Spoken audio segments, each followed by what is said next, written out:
Hi, I'm Joel Terensky, sales engineer with Christie Digital, and we're here today to talk about our brand new Hedra processor. The Hedra system itself is a control room in a box solution. We can go from 9 inputs all the way up to 27 inputs inside of this chassis itself. So what it's going to allow you to do is to be operating in small to medium-sized control rooms. So as an example here, I've got an operator station. An operator can sit here and recall local layouts.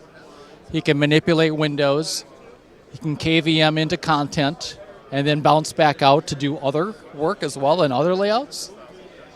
And in addition to the operator station, we have our video wall system up here, which can be controlled through what we have a touch interface control system.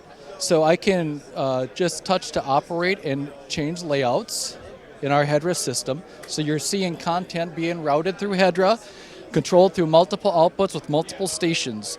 So our Hedra system is brand new for Christie, and it's in that control room type application space. And you can find out all about our Hedra on our christiedigital.com webpage.